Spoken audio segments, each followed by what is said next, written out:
Hello and welcome. It's the Great Southern Ancient Miniature Man. This is a new box of the Wargames Atlantic Skeleton Army. Something a bit different for me. I was looking around for some skeletons, more sort of to add to my historical figures as battlefield backdrops and so on. But there's a number of plastic kits you're probably aware that do skeletons. A lot of them have more of a medieval theme to them, medieval fantasy skeletons, whereas these are very much ancient historicals, and the infantry themselves are very based on Greek mythology. The skeleton army here comes with a whole lot of horses and also chariots, which are the chariots, I believe, are the same as those that come with the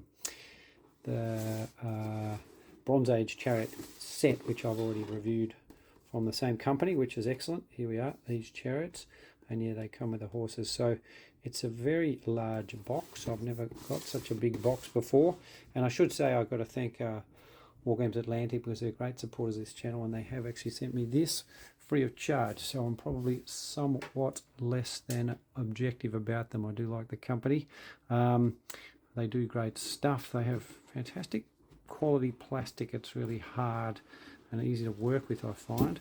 And yeah, hugely increasing range of different kits. None of the ones I've got yet have been anything other than excellent. So let's have a look through and see what we got. So just actually going back to the box and see what you can actually make out of these. So 18 horses, 4 chariots, 85 figures themselves. So sizable army you get for this. It's about 145 Australian dollars to convert that to your own currencies, but whatever way you look at it, it's pretty good value for money, really. So let's see. So you've got some chariots here. That'll be the 4.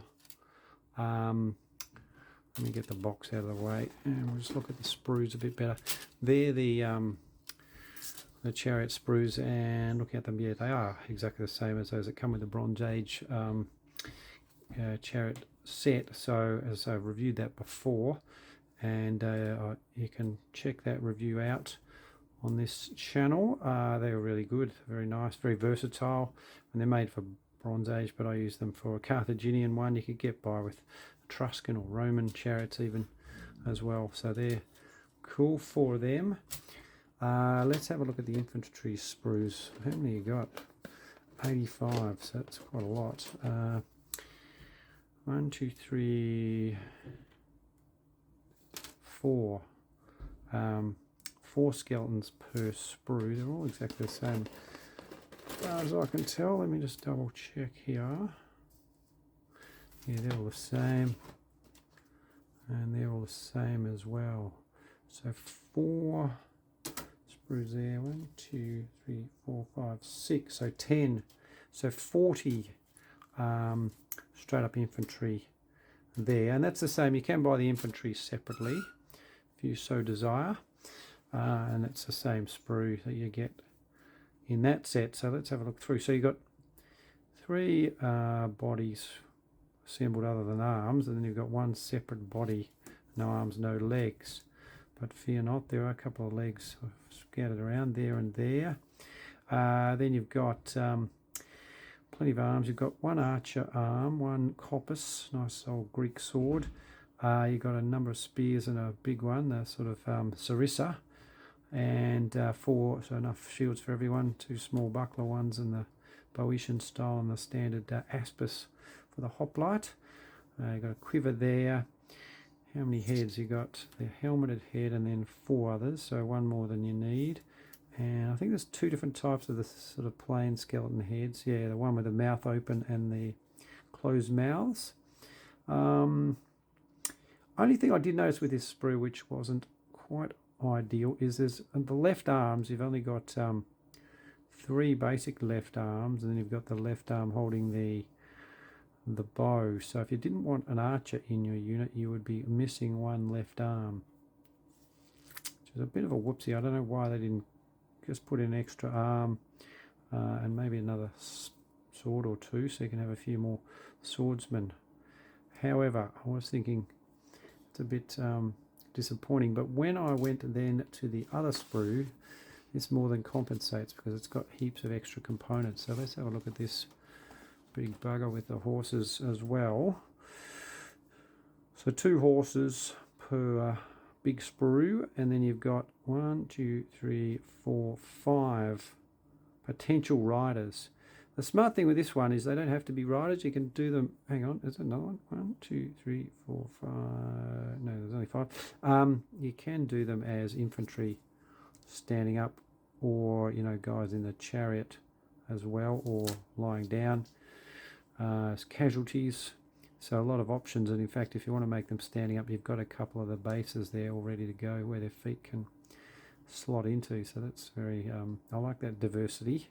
Anytime a kit gives you more and more options, I think that's brilliant. Speaking of which, you get a heap more heads this time, and you get a heap more arms. So if you really wanted them, all your infantry, say, to be spear guys with shields, you can do it. So you've got 5 bodies, but here you've got 6 left arms, and then I did see there's a few other. There's another one. One of those is a left arm, so that's 7 left arms. Just plain, where you can add your own shields. And then there's a few left arms also holding extra spears, so that's at least 8. So that's great. So that then means you can retrofit them to the other sprue and have a lot more diversity. And there's another, well, there's 2 more bows there, so you can do a lot more archery options as well. So it's good to have both sprues really. It really they complement each other very nicely.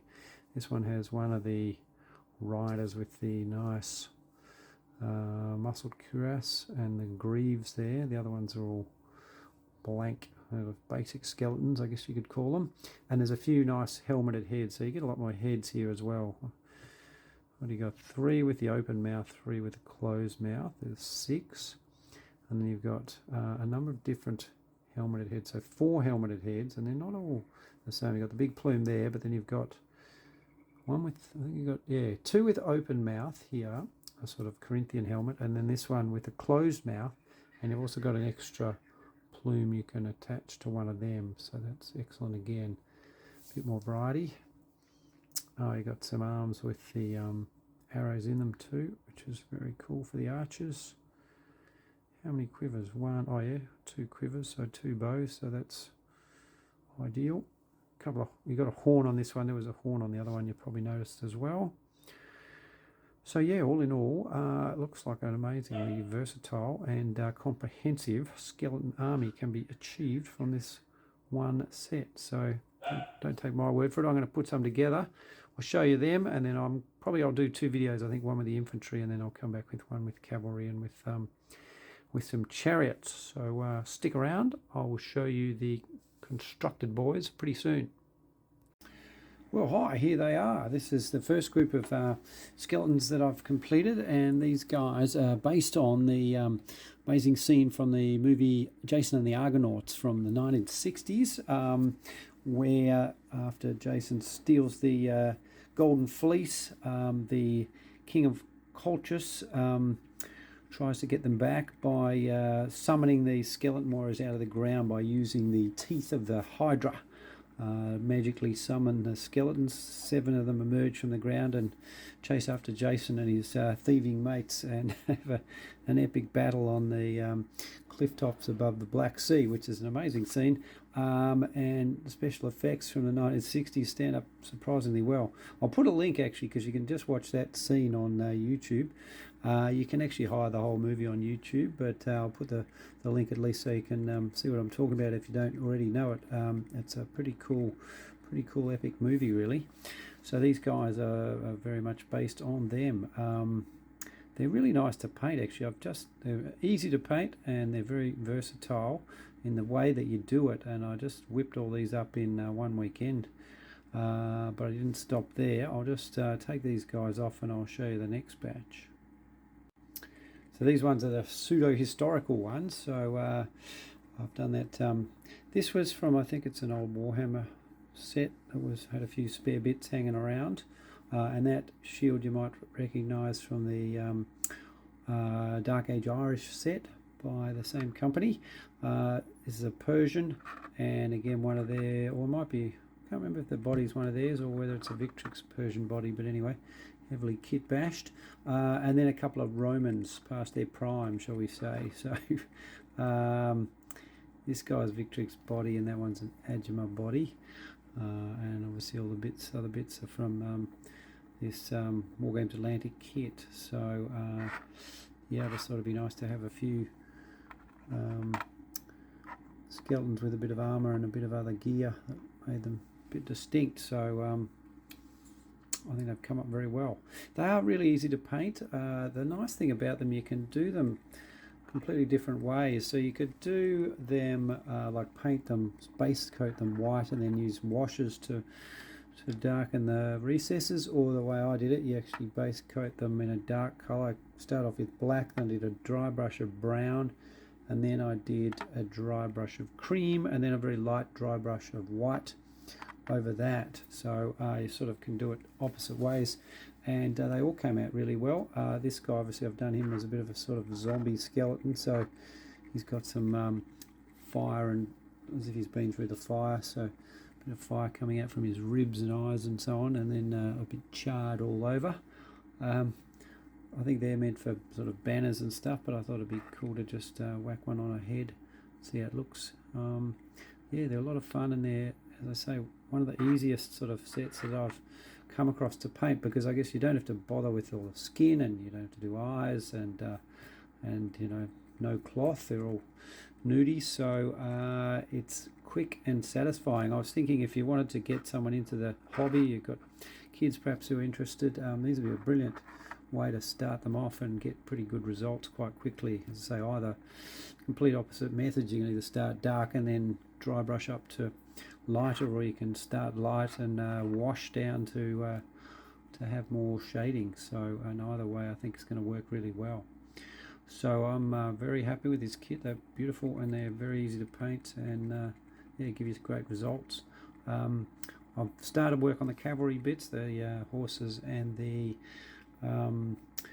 chariots, but I haven't quite got them ready for showing yet, so I'll come back with video number 2 fairly soon. Excuse me. If you don't want to miss that one or other ones, make sure you are subscribed, and I will see you very soon.